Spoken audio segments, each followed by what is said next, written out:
இறைநேசர்கள் யார் என்பதை நம்மால் புரிந்து கொள்ள முடியுங்கிற பாக்குறோம். அதே போல பாருங்க, இது போன்ற தர்காவெல்லாம் கூடாது அப்படின்னு இந்த வஹாபி எல்லாம் சொல்லுவாங்க. பொதுவாக ஜியாரத் என்பதற்கு ஹதீஸிலே எண்ணற்ற ஹதீஸ்கள்லாம் இருக்குது, ஸல்லல்லாஹு அலைஹி வஸல்லம் பொன்மொழிகள்லாம் இருக்கு. ஆனா உங்களுக்கு மிக மிக மிக சுருக்கமா ஒரு பாயிண்ட் சொல்லிடுறேன். இந்த தர்கா ஜியாரத்து இதுதான் சத்தியத்தினுடைய பாதை அப்படிங்கறதுக்கு ஷார்ட்டா ஒரு விஷயம் உங்களுக்கு சொல்றேன். நபிகள் நாயகம் ஸல்லல்லாஹு அலைஹி வஸல்லம் ஒரு துஆ செய்யறாங்க. அந்த நேரத்தில் சஹாபா பெருமக்கள் இருக்கிறாங்க. அது என்ன துஆ? அல்லாஹும்ம இறைவனே பாரிக் லனா ஃபீ ஷாமினா, எங்களுடைய இந்த ஷாம் நாட்டுக்கு பரக்கத்து செய்வாயாக. ஷாம் அப்படின்னா இன்னைக்கு சிரியா நாடுங்க, அரபியில ஷாம்னு சொல்லுவாங்க, நம்ம எல்லாம் சிரியான்னு சொல்றோம். எங்களுடைய சிரியா நாட்டிற்கு பரக்கத்து செய்வாயாக. ஒன்னாவது. அடுத்து சொல்றாங்க அல்லாஹும்ம இறைவனை பாரிக் லனா ஃபீ யமனினா, எங்களுடைய யமன் நாட்டிற்கும் பரக்கத் செய்வாயாக. யமன் நாடு, இப்ப நம்ம இன்னைக்கு யமன் தான் சொல்லிட்டு இருக்கிறோம். அப்ப நபிகள் நாயகம் ஸல்லல்லாஹு அலைஹி வஸல்லம் சிரியா நாட்டுக்கு துஆ செய்யறாங்க, அதே போல யமன் நாட்டுக்கும் துஆ செய்யறாங்க.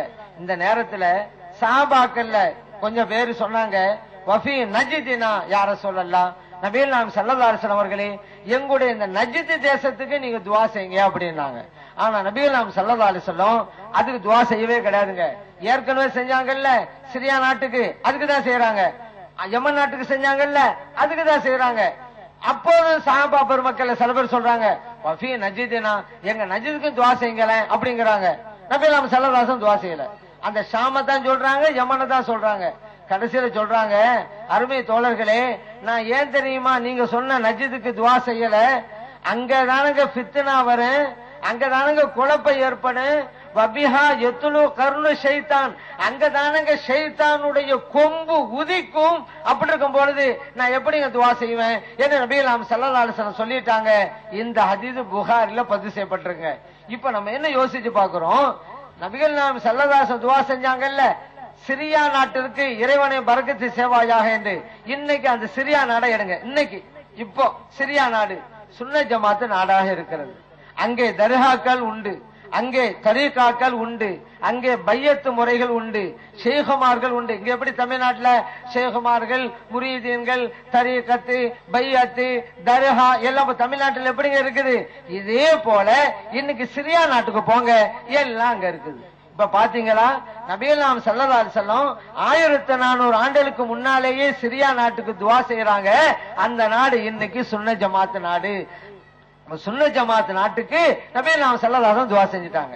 அதே போல பாருங்க, இன்னைக்கு யமன் நாட்டுக்கு போங்க, அங்க தர்காக்கள் உண்டு, ஷேகுமார்கள் இருக்கிறாங்க, பையத்து முறைகள் உண்டு, மௌலிது உண்டு. அந்த யமன் நாட்டுக்கு நபிகள் நாயகம் ஸல்லல்லாஹு அலைஹி வஸல்லம் 1400 ஆண்டுகளுக்கு முன்னாலேயே துஆ செய்யறாங்க, இறைவனை இந்த யமன் நாட்டுக்கு நீ பரக்கத் செய்வாயாக என்று. சரியா? இப்ப நம்ம என்ன புரிஞ்சிருக்கிறோம்? சுன்ன ஜமாத் நாடாக எதுவெல்லாம் இருக்குதோ அதுக்கு 1400 ஆண்டுகளுக்கு முன்னாலேயே நபிகள் நாயகம் ஸல்லல்லாஹு அலைஹி வஸல்லம் துஆ செஞ்சிட்டாங்க. இப்ப பாருங்க, எந்த நாட்டுக்கு துஆ செய்ய மாட்டேன்னு மறுத்தாங்க? நஜ்துக்கு. நஜ்துன்னா என்ன தெரியுமா? இன்னைக்கு ரியாது, சவுதி நாட்டினுடைய தலைநகர் ரியாது இருக்குதுல, அதுதான் நஜ்து. இப்ப நபிகள் நாயகம் ஸல்லல்லாஹு அலைஹி வஸல்லம் என்ன சொல்றாங்க? நஜ்துக்கு நான் துஆ செய்ய மாட்டேன், அங்கதான் குழப்பம் வரும், ஷைத்தானுடைய கொம்பு அங்கதான் உதிக்கின்றாங்கல்ல. இன்னைக்கு அந்த ரியாத் வஹாபி நாடாக இருக்கிறது. போதுமா? இதை விட ஒரு ஆதாரம் வேணுமா உங்களுக்கு? எது சுன்னத் ஜமாத் நாடோ 1400 ஆண்டுகளுக்கு முன்னால துஆ செய்யறாங்க பரக்கத்துக்கு, எது வஹாபி நாடாக இருக்குமோ அதுக்கு 1400 ஆண்டுகளுக்கு முன்னாலேயே நான் துஆ செய்ய மாட்டேன் என்று மறுத்து விட்டார்கள் நபிகள் நாயகம் ஸல்லல்லாஹு அலைஹி வஸல்லம் அவர்கள். எவ்வளவு பெரிய அத்தாட்சி! அப்ப ஸல்லல்லாஹு அலைஹி வஸல்லம் அவர்கள் வஹாபி நாடாக இந்த சவுதி இருக்குங்கிறத அன்றைக்கே புரிந்ததால் தான் நான் அதுக்கு துஆ செய்ய மாட்டேன்னாங்க. சிரியா நாடும் யமன் நாடும் அது சுன்ன ஜமாத் நாடுகளா இருக்குங்கிறத அன்றைக்கு புரிஞ்சனாலதான் இறைவனை அந்த 2 நாடுகளுக்கு நீ பரக்கத்து செய்வாயாக என்று நபிகள் நாயகம் ஸல்லல்லாஹு அலைஹி வஸல்லம் துஆ செஞ்சாங்க. எவ்வளவு பெரிய அத்தாட்சி பாத்தீங்களா? இப்போ இந்த தர்காலாம் கூடாதுங்கிறதுக்கு வஹாபிகள் ஒரு கருத்தை வைப்பாங்க. அது என்னன்னு கேட்டா, எதுக்கு எடுத்தாலும் குர்ஆனுடைய வசனத்தை ஓதிடுறது, ஹதீஸை சொல்லிடுறது. இதுலதான் நம்மள சில இளைஞர்கள் ஏமாந்து போனது. குர்ஆனை சொல்லிவிட்டாங்களே, நம்பரை சொல்லிவிட்டாங்களே, ஹதீஸை சொன்னாங்க, புகாரிங்கிறாங்க, அது நம்பரையும் சொன்னாங்க. அட எல்லாம் சரிதாங்க, ஆனா குர்ஆனுடைய வசனத்தினுடைய அர்த்தத்தை எல்லவா தப்பா சொல்லிட்டாங்க, அது தெரியலையே. புகாரில இருக்கக்கூடிய ஹதீஸனுடைய பொருளை தப்பா சொல்லிட்டாங்களே, அது புரியலையே. அதனாலதான சில பேர் ஏமாந்து போயிட்டாங்க. இப்ப இவங்க வஹாபிகளுக்கு எதுக்கு எடுத்தாலும் குர்ஆன்பாங்க, அர்த்தம் தப்பா இருக்கும். எதுக்கு எடுத்தாலும் ஹதீஸ்மாங்க, அர்த்தம் தப்பா இருக்கும். இந்த தர்கா கூடாதுங்கிறதுக்கு ஒரு ஹதீஸ் கொண்டு வந்துடுறது. அவங்க ஏற்கனவே ஒரு கொள்கை வகுத்துக்குருவாங்க. குர்ஆன் பிரகாரம் நடக்கிறது இல்ல வஹாபிகள், ஹதீஸ் பிரகாரம் நடக்க மாட்டாங்க. இப்னு தைமியா என்ன சொன்னாரோ அதன் பிரகாரம் நடப்பாங்க. இப்னு அப்துல் வஹாப் என்ன சொன்னாரோ அதன் பிரகாரம் நடப்பாங்க. இந்த 2 வரல காமிப்பாங்கல்ல, இதுல இளைஞர்கள் என்ன நினைச்சாங்க, ஓ 2 வரலன்ற உடனே குர்ஆனை ஹதீஸை தான் காமிக்கிறான்னு நினைச்சாங்க. கிடையாது. குர்ஆனுக்கு ஹதீஸுக்கு இந்த வஹாபிகளுக்கு என்ன சம்பந்தம் இருக்குது?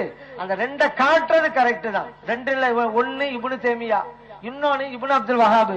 அந்த 2 பேருடைய கொள்கையை தான் அவிழ்த்து விட்டுக்கிட்டே இருக்கிறாங்க. அதுல தங்களுடைய கொள்கைக்கு தோத ஹதீஸ வளைக்க முடியாவிட்டா ஒடிச்சு போட்டுறது. இது வஹாபிகளுக்கு கைவந்த கலை. தர்கா கூடாதுங்கிறதுக்கு எந்த ஆதாரம் இல்லைங்கிறதுனால அவங்க என்ன செஞ்சாங்க, ஒரு ஹதீஸ வளைக்கிறாங்களாம். எப்படி? நபிகள் ஸல்லல்லாஹு அலைஹி வஸல்லம் சொல்லிட்டாங்களே, தஅனல்லாஹுல் யஹூத வன் நஸாரா, இந்த யஹூதி நசாராக்களை அல்லாஹு தஆலா சபிப்பானாக. காரணம், இத்தஹது குபூர் அன்பியாஹி மசாஜித், அவங்க தங்களுடைய நபிமார்களுடைய கபர்களை எல்லாம் இவங்க இந்த வஹாபி அர்த்தம் வைக்கிறது தர்காக்களா மாற்றி விட்டார்கள் அர்த்தம் வைக்கிறாங்க. அங்க மசாஜித் இருக்கு, பள்ளிவாசல்களாக மாற்றி விட்டார்கள். அவங்க என்ன செஞ்சாங்க, யஹூதி நசாராக்கள் நபிமாருடைய கபர்களை பள்ளிவாசல்களாக மாற்றினார்கள். எப்படி மாற்றினாங்க? அதையும் நபிகள் ஸல்லல்லாஹு அலைஹி வஸல்லம் விளக்குறாங்க. இந்த விளக்கமும் புகாரியில தான் பதிவு செய்யப்பட்டிருக்கு.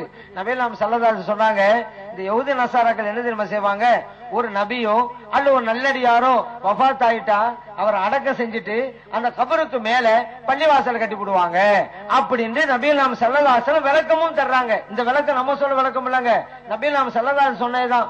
எங்கே இருக்கிற விளக்கம் அல்ல, புகாரி தான் பதிவு செய்யப்பட்டிருக்கு. அப்ப கீழே கபர் இருக்கும், மேல பள்ளிவாசல் இருக்கும். இது கூடாது. நம்முடைய மார்க்கத்துல இன்னைக்கும் கூடாதாங்க. எங்கேயாவது அப்படி இருக்குதா? இன்னைக்கு நம்மகிட்ட ஒரு ஆள் சட்டம் கேட்டு வர்றாருன்னு வச்சுக்கிறோங்க, கபருக்கு மேலே பள்ளிவாசலை கட்டலாமா? நம்மகிட்ட ஒரு ஆள் கேட்கறாங்க, கூடாது. அதான் ஃபத்வா, தீர்ப்பாதான் கூடாது. ஏன்? நபிகள் ஸல்லல்லாஹு அலைஹி வஸல்லம் தெளிவா சொல்லிவிட்டாங்கல்ல, கபருக்கு மேல பள்ளிவாசலை கட்டக்கூடாதுன்னு சொல்லிவிட்டாங்க. ஏன்? அது ஒரு அவமரியாதை. கீழே நல்லடியார் அடக்கம் செஞ்சுட்டு மேல நின்று தொழுதுட்டு இருப்பீல, அதனால பள்ளிவாசலை கட்டக்கூடாது அப்படின்ட்டாங்க. நபிகள் ஸல்லல்லாஹு அலைஹி வஸல்லம் தடுத்தது இதைத்தான். அல்லாஹு தஆலா இந்த உம்மத்தை அதிலிருந்து பாதுகாத்துட்டாங்க. எந்த ஊரிலாவது, இந்த தமிழ்நாட்டை எடுங்க, இந்தியாவை எடுங்க, உலகத்தை எடுங்க, கீழே ஒரு வலியுல்லாவுடைய கபரு, மேல பள்ளிவாச எங்காவது காமிக்க பார்க்கலாம்? கிடையாது. அல்லாஹ் பாதுகாத்துனா இந்த உம்மத்தை. எது இது இருக்க கூடாது நபிகள் ஸல்லல்லாஹு அலைஹி வஸல்லம் சொன்னாங்களோ அது இந்த உம்மத்திலே கிடையாது. அப்படிப்பட்ட உதவி அல்லாஹ் செஞ்சிட்டான். ஆனா பாருங்க, தர்காக்கள் இருக்கிற இடத்துல பக்கத்துல பள்ளிவாசல் இருக்கும். நீங்க எல்லா இடத்துக்கும் போகலாம். ஏன்னா அது நம்முடைய மார்க்கம் சொல்லி தந்த வழிமுறை.